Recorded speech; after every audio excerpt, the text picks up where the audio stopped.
You are now dialed in with the Dial Brothers.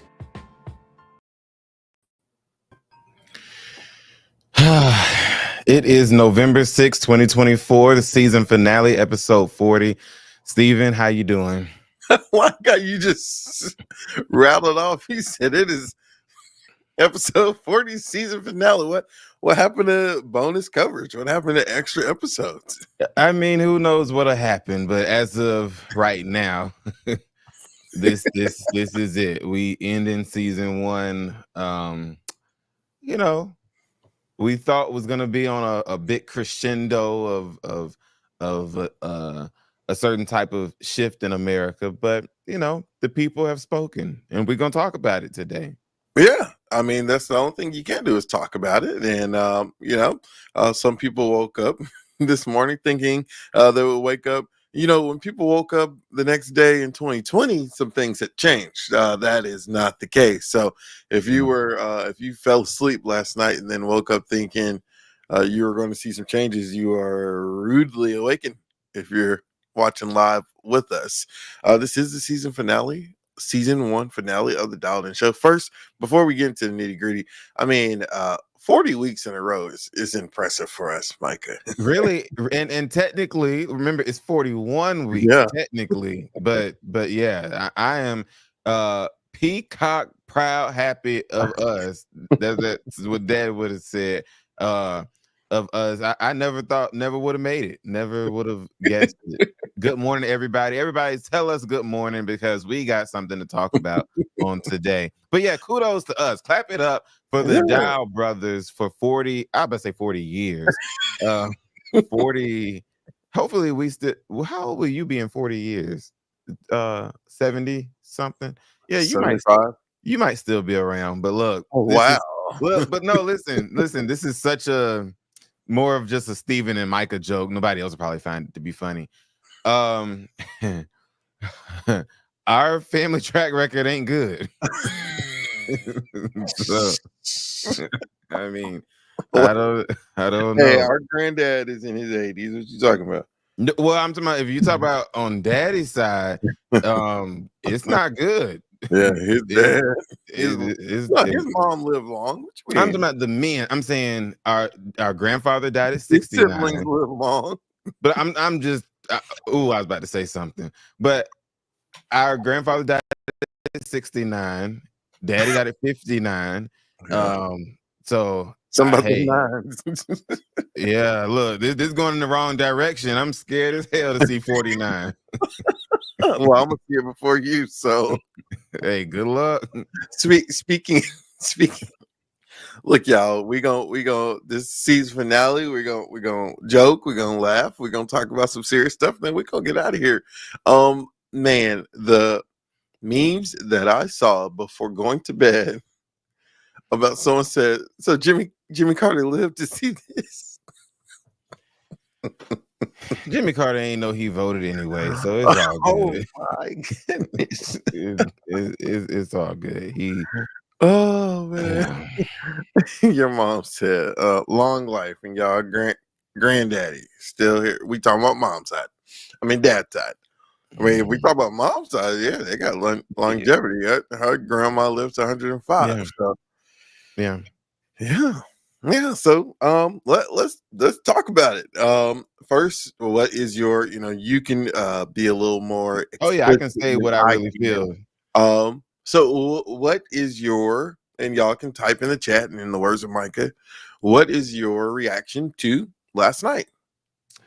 What's her name? Congresswoman Dingell. I can't. What state she's from? What's her name? Kamala Harris. I thought you were live. I think. Oh no. Dingell. I don't know what state she's from. You have to tell me. I don't remember.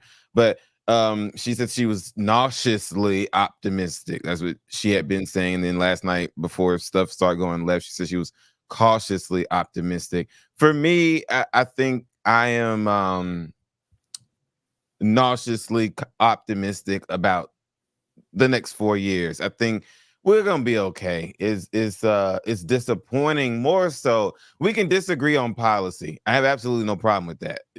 With a Democrat or Republican, independent, moderate, whatever. We can disagree on policy, but what we should not disagree on is character.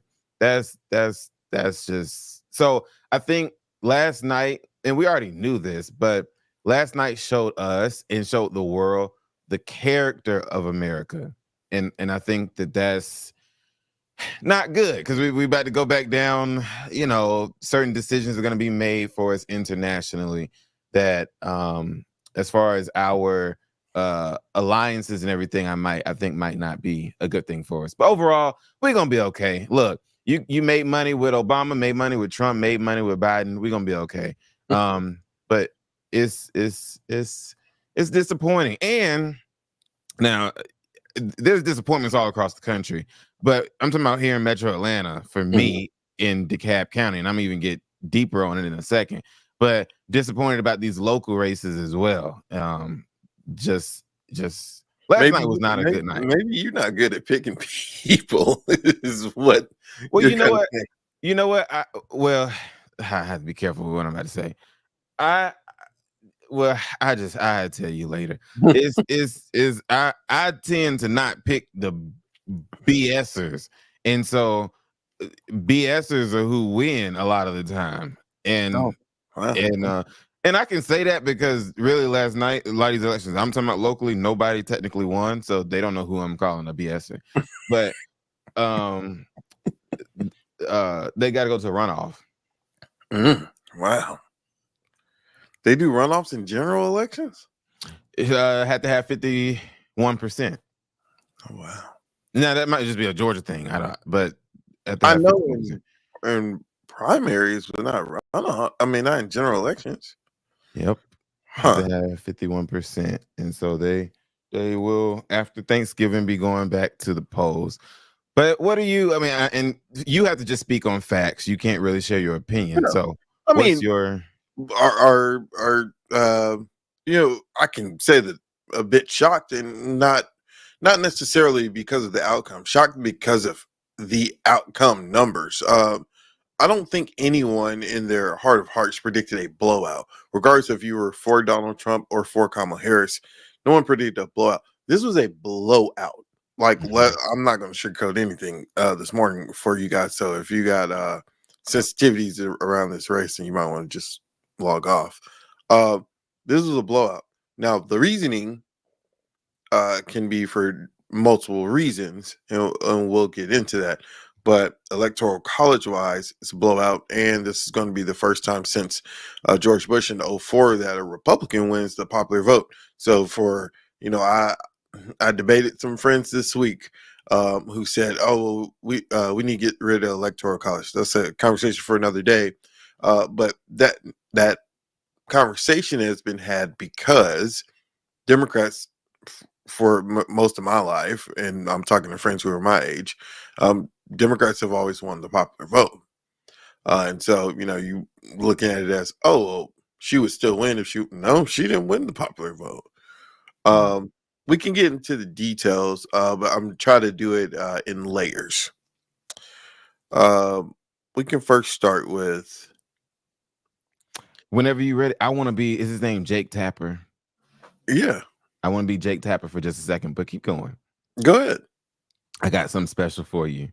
Oh, wow. You got visuals? Yes. Okay. Look. First of all... that's John King. John King. First of all... Or Steve Kornacki. Huh? Or Steve Kornacki at MSC. First of all, and just because we're here in Metro Atlanta, I'm here in Metro Atlanta. Yeah. Atlanta failed Kamala. It did. Look, I'm gonna show you. No, show me. I don't think so. Tell me what you were thinking in reference to failed. When you look at the shift from 2020, a big part of what tipped... Now, mind you, Joe Biden only won Georgia by like 11,000 votes. Mm-hmm. But the shift that came was primarily DeKalb County played a major role in 2020 election. When you look at it... other things, so people could see the percentages. When you look at it, DeKalb County went 2.6 points more Republican this election than it did in 2020. Fulton County went more Republican than it did in 2020. These Metro Atlanta, biggest parts of Metro Atlanta that tipped the scale for Biden in 2020 went the other way, went for Trump. Now, Rockdale County went much higher than it did in 2020, and it went for Kamala Harris, but it's not as high of a population as these other counties I'm talking about. So, and this didn't just happen here, this happened all around the country. I was about to say, so get to your question. So it's just like a lot of the stuff that we talked about, obviously abortion wasn't as big of an issue as a lot of people tried to make it seem. People being able to smoke weed wasn't a big. Florida voted it down. Right. Well, Florida's different now. Florida's not a swing state anymore, and Florida's different now. I'll put it like that. Florida is mini Texas. But I get what you're saying. You can leave the map up for some people. I mean, it's educational. And go back to Atlanta, and then we'll talk about it. I'm happy that you said that it wasn't just in that. So multiple things that I noticed last night when things started shifting was yes, when you talk about Georgia, Metro Atlanta, if Metro Atlanta turns out, it's a better chance for a Democrat. Where people early voted, but this year you have to look at a bunch of Republicans early voted. Republicans have more enthusiasm in states like Georgia, but above the Metro Atlanta area, all those Republican counties had crazy turnout as far as percentages. But you make a great point. So DeKalb County, which is a blue county, Fulton County, which is a blue county, and you said that Trump made gains. This is where Donald Trump made the gains, and it was in virtually every state. Even in states that Kamala won, she still underperformed to Democratic standards. And everybody's going to start finger pointing today. That's just part of politics. That's part of winning and losing. But look at DeKalb County. Look at Fulton County. Those gains were made up with some black men. Those gains were made up with Latino men. Those gains. What? Dallas County, 9.8% more Republican than in 2020. Yeah, no, I'm talking about everywhere. Yeah. Those gains, and so when you really get into it, the gains are made with minority men, and then you mentioned abortion. Clearly, some women went in the voting booth, and women outvoted men, at least early, in all the key states.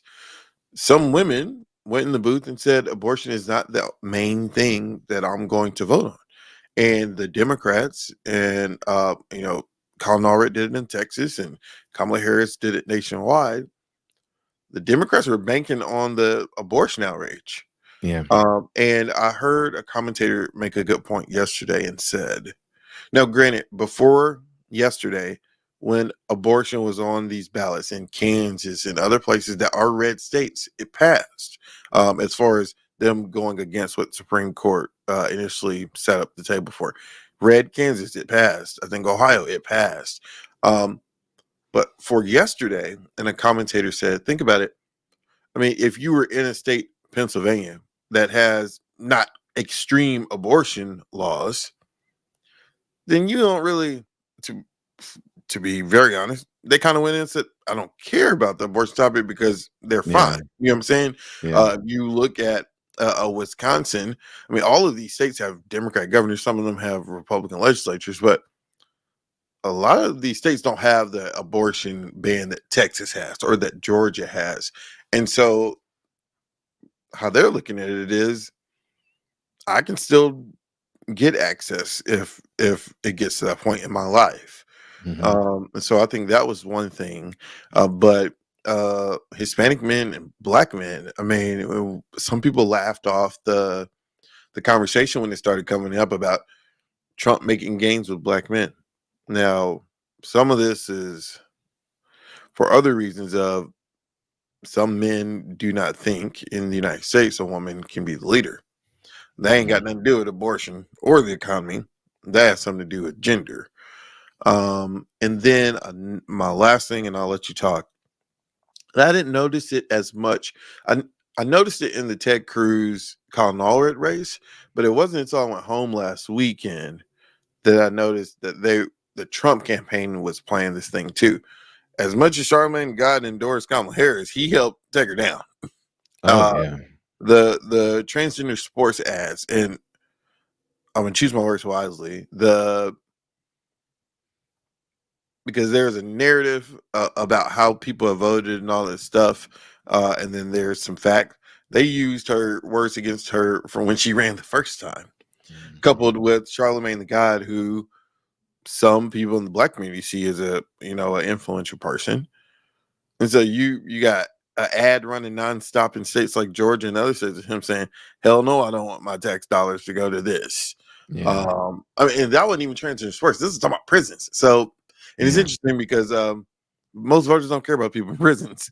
But that ad helped Donald Trump, and Republicans did focus groups about, hey, do you think this will play well? And when these focus groups said yes, you saw it everywhere. I mean, Texas, that was the only ads we really saw in Dallas from Ted Cruz was about transgender sports, which when you look at the polls of people who are Republican, they wasn't even in their top issues of priorities. So, I mean, it's multiple reasons. It's multiple reasons. Yeah, I just think that this time Donald Trump got the messaging right and the Democrats didn't. The Democrats ran on issues that clearly didn't matter or resonate with the voters, and it was a huge, to try and say it like Trump, a huge mistake. For real, it was a huge mistake. She Go to lost. Pennsylvania while you're talking. She lost the popular vote, lost the electoral college. Go down to Philadelphia over here, areas where she really needed to.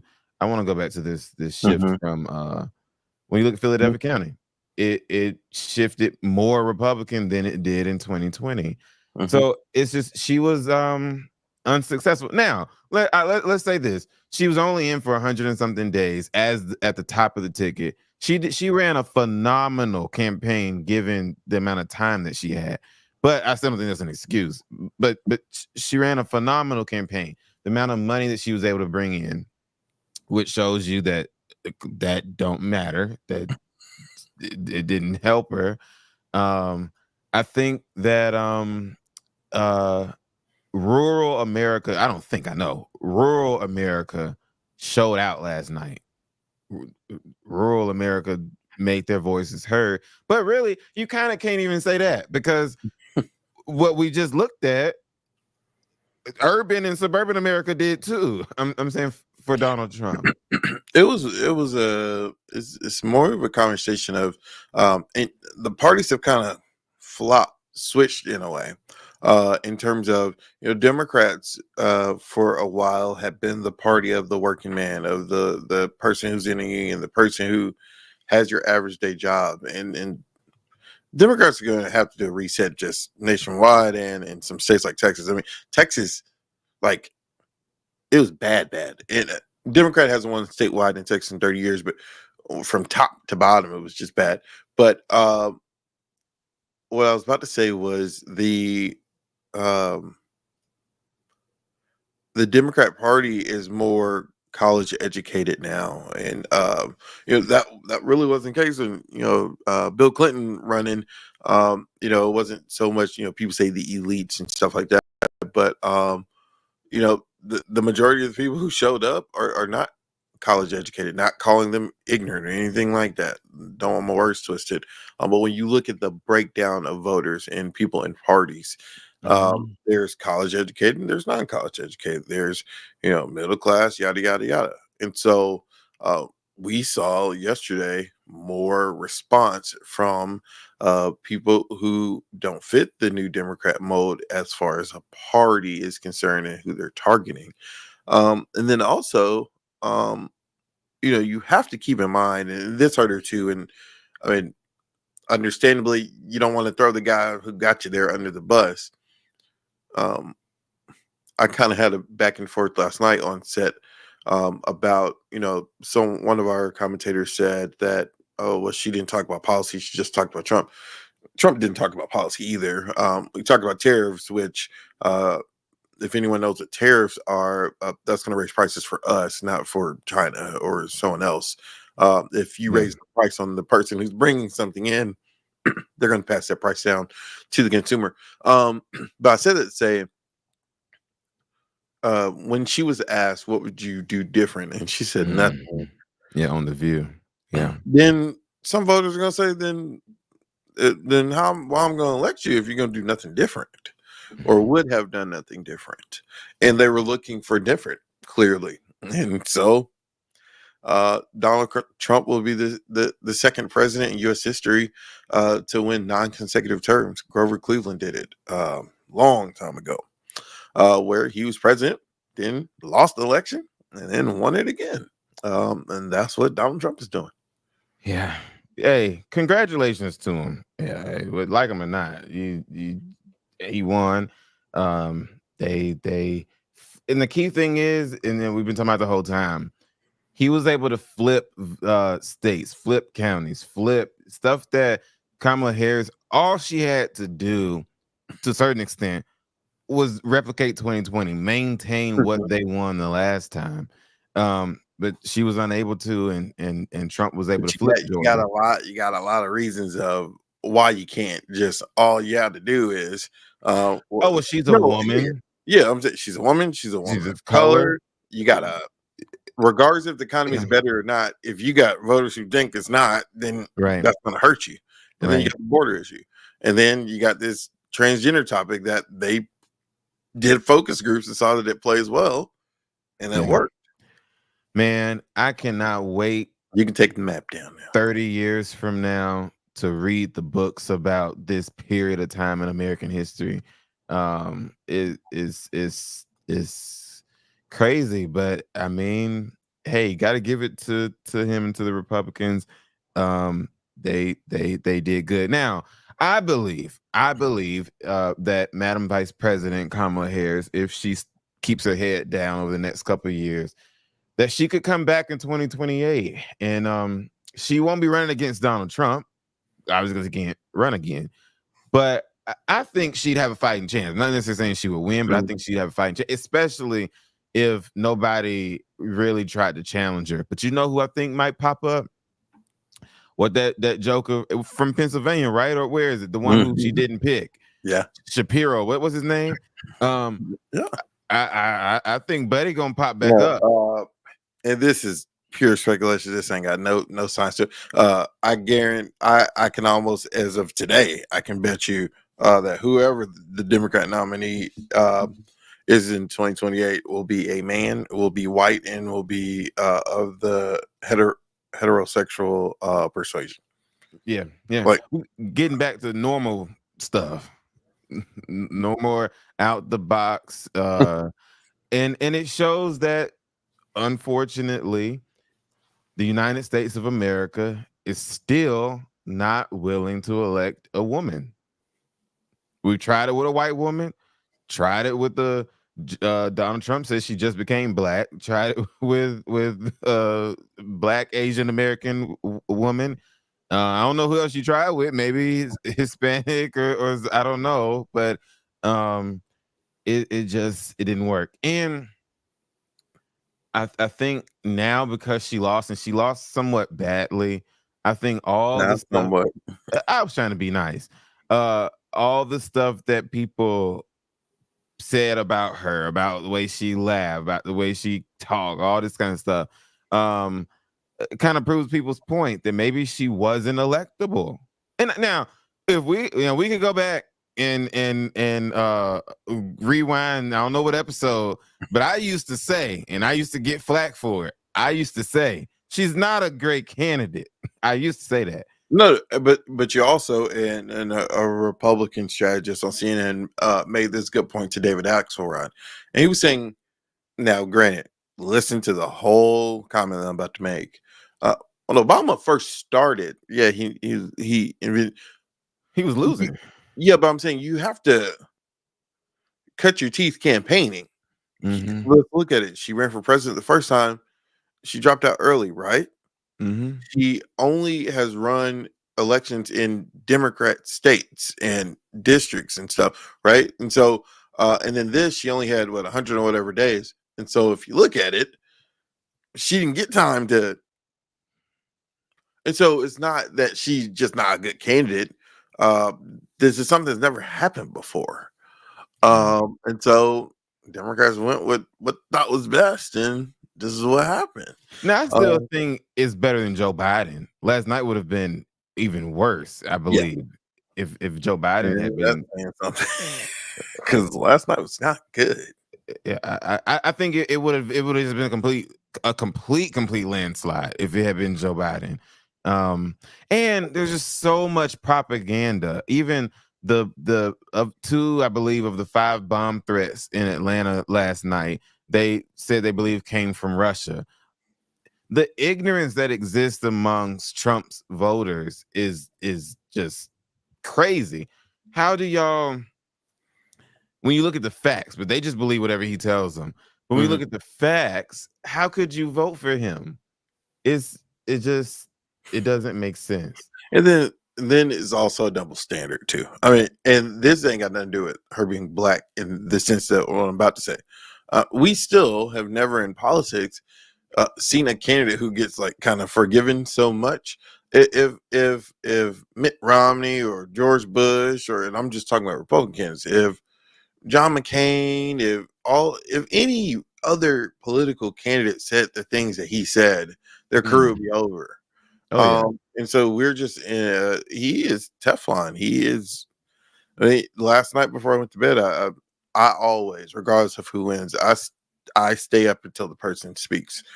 So I watched the speech, and he said, people said God kept you alive for a reason. He said, God kept me alive to save our country.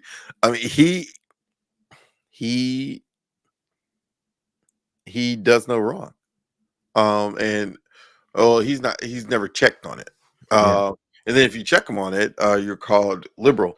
And so one win that I had last night, I didn't get any hate mail. So I don't know if that meant I was doing good or people are just not people who don't like me are just not on edge anymore now that their candidate won, because I didn't get one negative email. I got some bad tweets, but yeah. So the Senate is already called for. The presidency is already called for. Now the only thing that Democrats could gain is the House, and that's still not for certain. But the important thing was if they flip some seats in New York and some other places. Right now, Democrats have flipped 3 seats. Republicans have flipped 4 seats. And the House takes a while because you're talking about all these small little districts in every state. But we'll see. Overall, Democrats need their tails whooped. Well, they did get their tails whooped. I'm talking about with a belt. Last night was absolutely horrible for Democrats, top to bottom, across the board. President, Senate, House, because we probably not gonna win the House. Democrats probably not gonna win the House.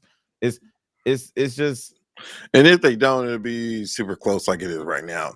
And then the question is, okay, like, and this has nothing to do with partisanship. You are oblivious. I'm just talking about the person who would have this response. You're oblivious to think if there's not going to be retribution from Donald Trump when he gets in office, because if he has the House and the Senate, he can do whatever he wants. Now he has an engine to do what he wants to do. And who's going to check him? This dude just had, in the words of JD Vance, one of the greatest political cutbacks in our time. I don't think one of. I think the best. That's why I say whether you like him or not, you gotta say congratulations, because the man, the what he was able to pull off. First of all, he should never won in 2016.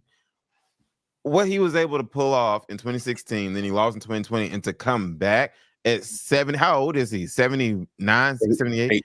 78 years old. He's gonna leave the White House being 82, 83 years old. I mean, unless something happened, but it's hey, I always respect success. Now I can't.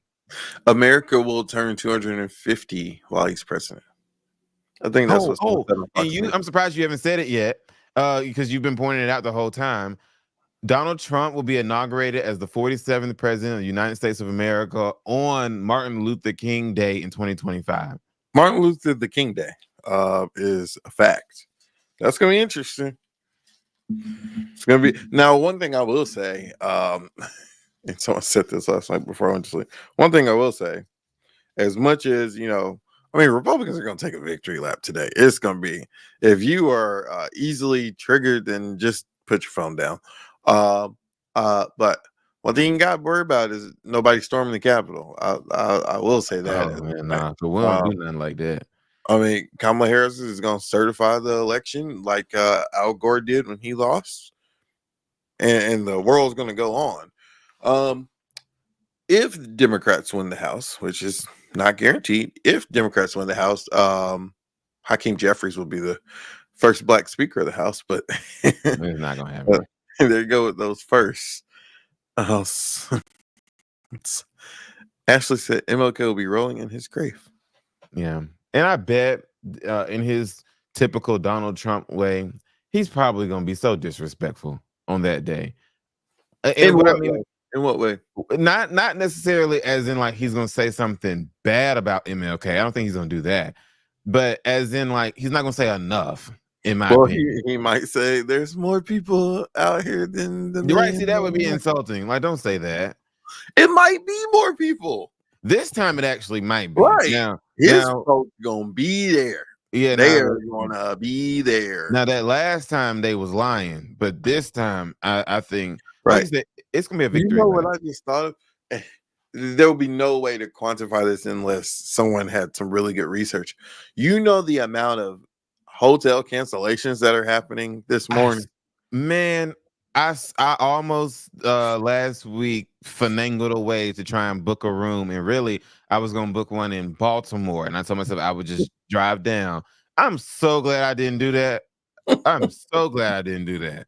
Oh my goodness. Look, last night when that person came out there and told them people at Howard to go home, I said, oh, she lost.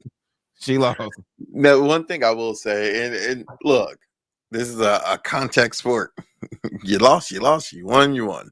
I did, as I'm getting older, and 35 is not old. I know that mom and everybody else who you're not old. But as you get older and life happens, you look at things a little different, right?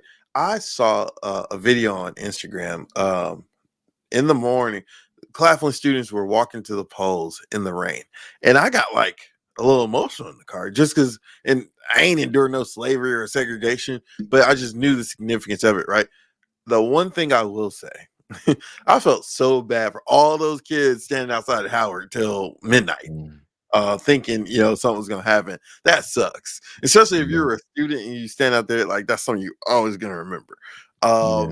That just sucks. And I told in newsrooms, people say a lot of stuff. We say a lot of stuff that you may wonder, like, I'm all over the place. You may wonder, like, when you see a video on Channel 2 or Fox 5 or 11 Live, whoever you watch, and you see a crime scene or something, and then you kind of see cops talking and it looks like they're laughing. And it's like, why are they laughing? Like, we in news and cops and law, we talk about stuff, take our mind off stuff. I literally said, when I walked off the set in the newsroom, I said, man, I said in 2016, you saw a bunch of crying white faces. This year, I see black faces. Just because they're on a college campus. Like, that was the first thing in my mind. Like, I feel bad for those students who sat through that. I'm ready to see her, whatever she's going to say today. And what time? I said 10 a.m. I wonder what time it's going to be. To me, at that point, they had not called it yet. But to me, she should have still came out there. This was your alma mater. She was at a significant place. She's still doing it at Howard. But I mean, she should have done that mess last night with them people who stood out there. That's when she should have done it. Hillary didn't come out there in 2016.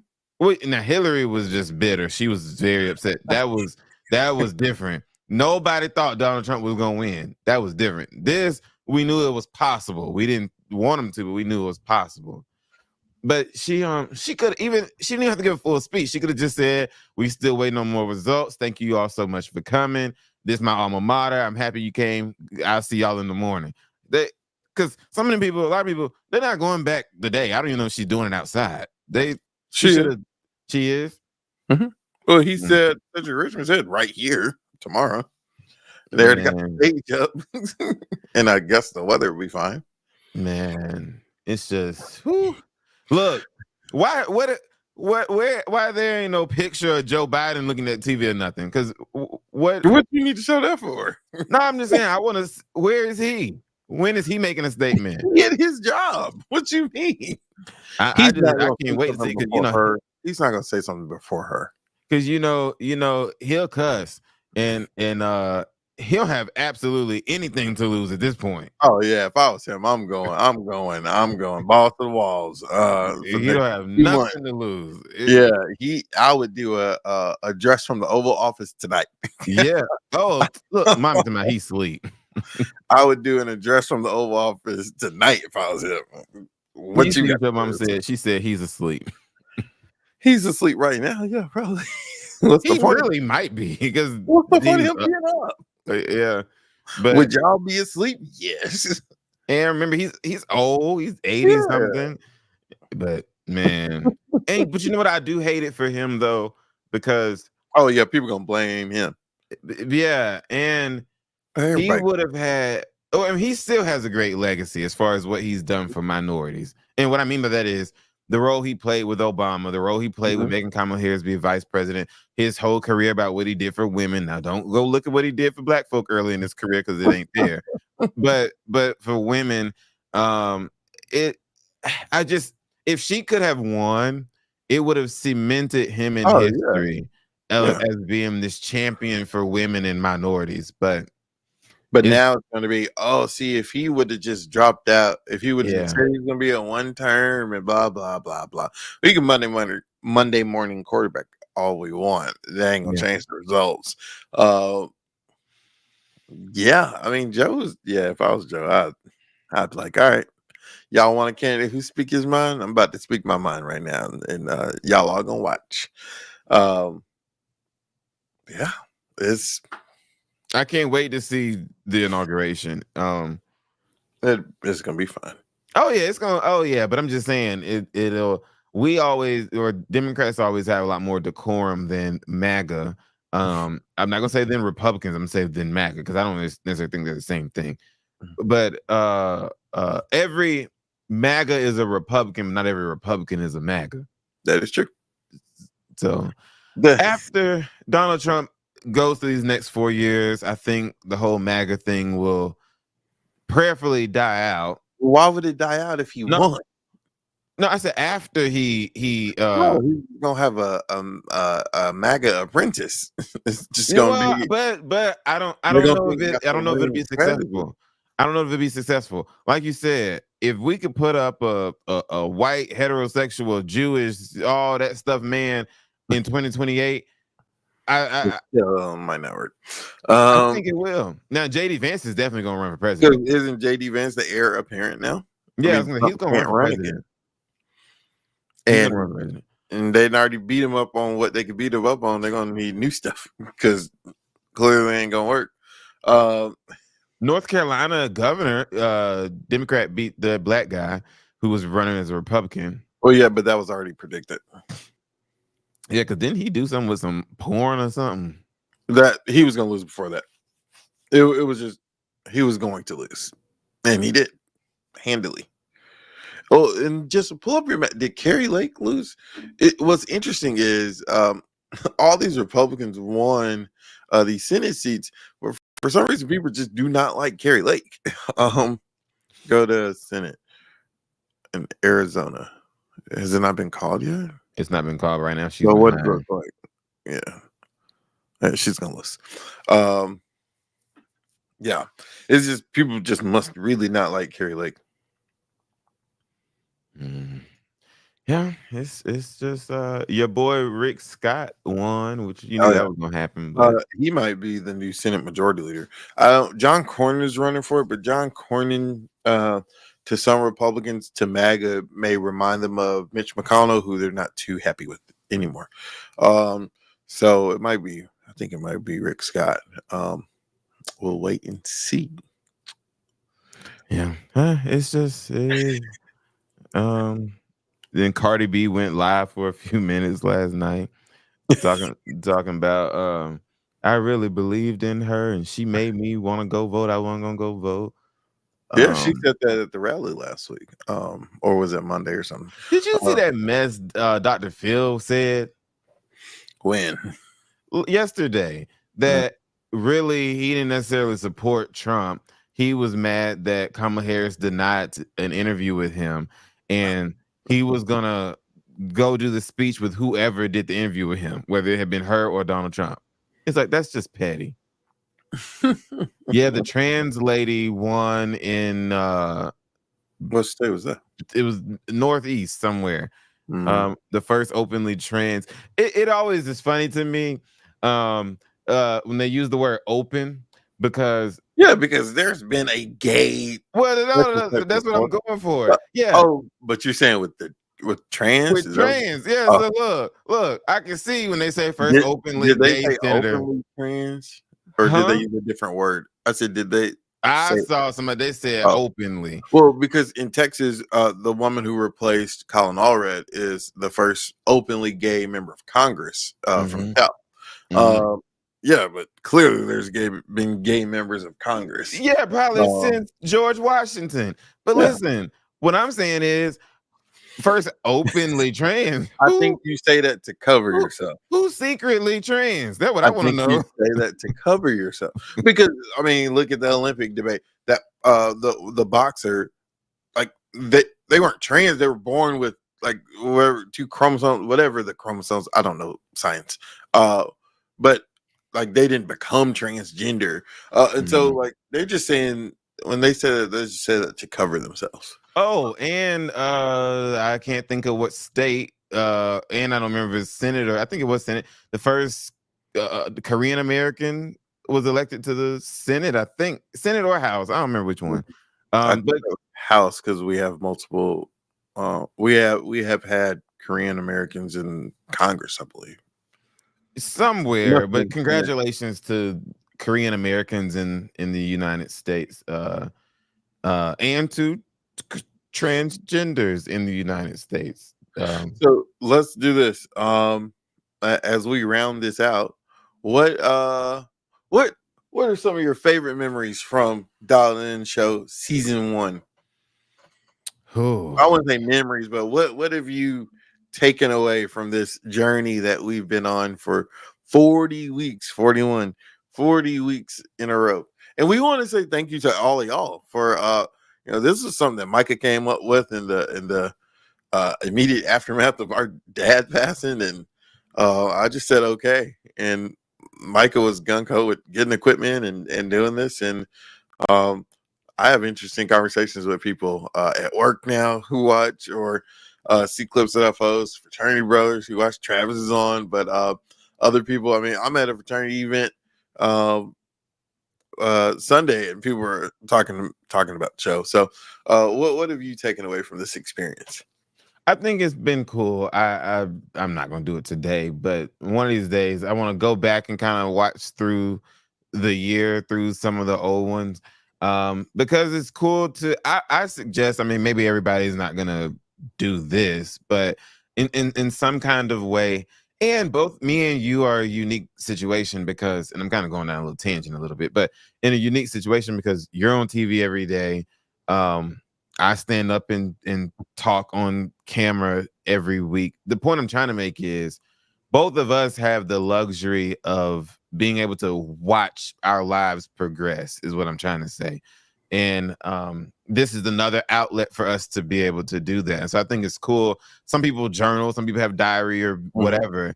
For Steven and I, we're literally able to just go back and watch what was going on with us in July of 2024. So I think for me, the memories, to be able to go back and look at it, like if you want to see dad talking, all you got to do is there's 100 videos. You get what I'm saying? So for me, I think that's the biggest benefit of it, is to be able to go back and look at what were we talking about, especially 10, 15, 20 years from now. What in the world were we talking about 15 years ago? You know, I think that's cool. And yeah, dad would be proud of us. And mom says she's proud. And in season 2, we've got to get mom on the episode. I know we've talked about doing that. But another cool thing, but you know what? I was about to say a big chunk of season 1, we had a lot to talk about because of this election. Because Donald Trump won, he's gonna give us a lot more to talk about as far as politics. So if it had been Kamala Harris, it wouldn't have been no like exciting news to talk about. You know who in a business way, you know, certain people got happy last night. Saturday Night Live got happy last night.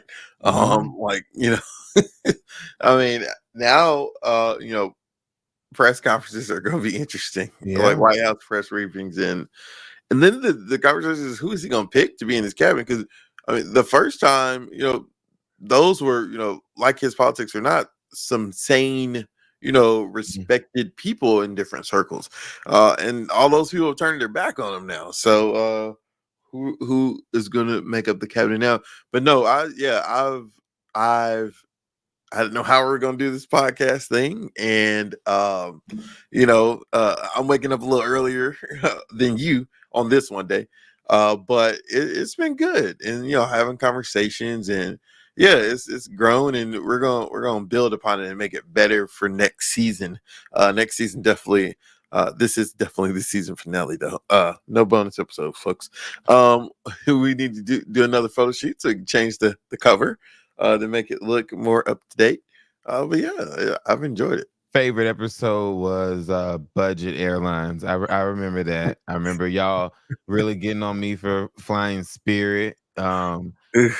And then my next flying experience was absolutely horrible with Delta. So hey, I'm not knocking it. Look, so much so that I was telling myself when I was thinking about going to the inauguration, I was for sure gonna fly Frontier when I was looking at the different things, and I was like, I don't care what any of y'all say. Yeah, and Aunt Phyllis watches, and so we thank y'all. Look, let us know in season 2.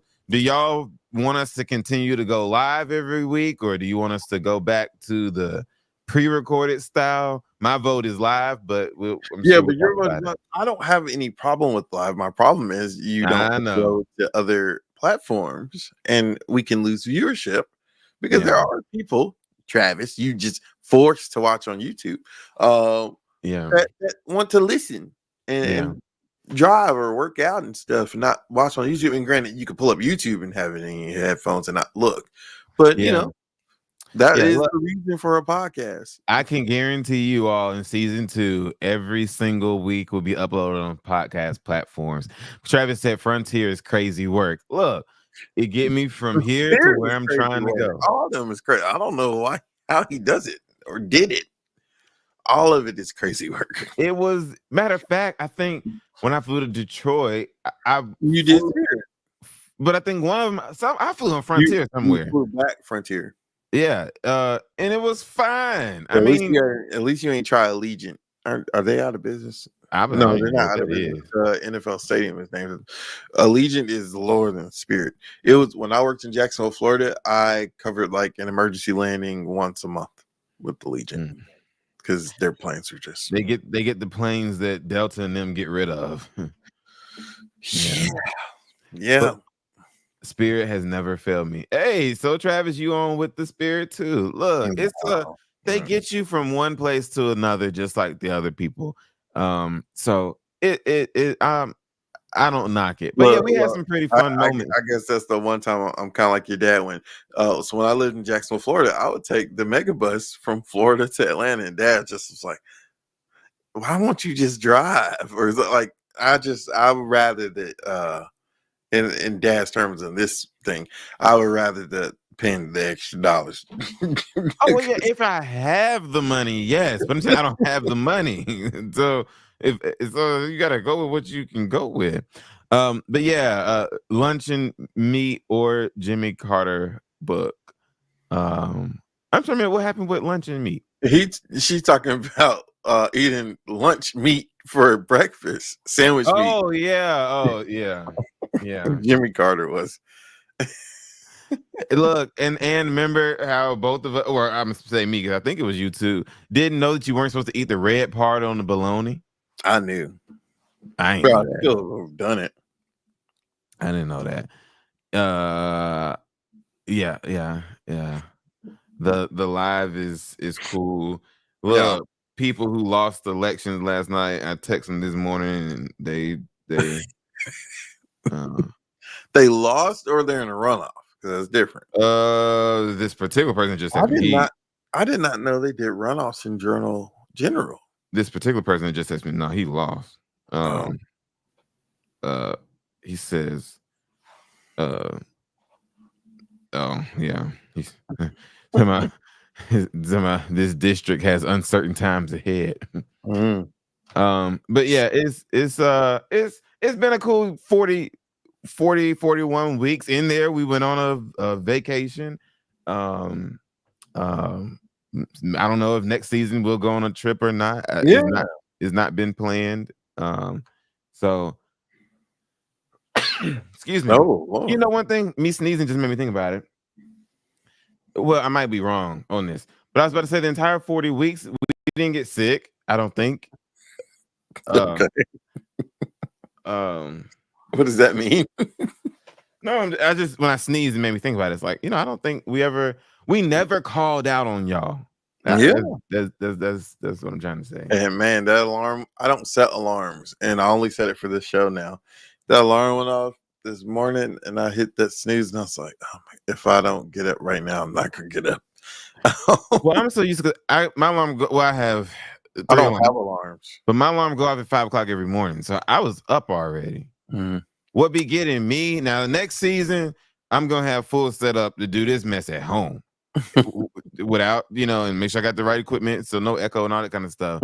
What gets me is driving up here, especially when I was living with mom. That's why I said it's like mom says it's like a modern day journal. When you look at how far we've come, oh my god, from day one to now. We remember we did the episode together behind the pool table. We would have to do one again down there because it looks different down there now. But yeah. Well, what y'all gonna do next week? Not this. So we want to really humble beginnings, but we want to thank everyone who supported the show in the first season. We are not going away. We will be back in 2025. Thank you everyone who have tapped into the conversation with the Dial Brothers, and we'll see you guys in the new year. I was about to say we'll be back, but the first Wednesday in January is January 1st. Okay. No, I could probably make it happen. I don't know what you have planned to do. I'm saying that's actually the first day of the year. So wait, so that means Christmas is on a Wednesday, because Christmas and first day of the year are always on the same day of the week. Christmas is on a Wednesday. We'll see. Right. It don't got to be on the first. We'll figure it out. But thank you guys so much. Next week, I don't know what y'all are gonna do at this hour. Right. Y'all are gonna miss us. At least I hope you do. So we gotta get new pictures. We gotta flush out details about the book club thing. Yeah. And I'm gonna read some books during our break. Definitely. All right, guys. We'll see you not same time, same place next week, but in 2025 for season 2 of the Dialed In Show. Bye-bye. Almost kind of sad, but bye-bye.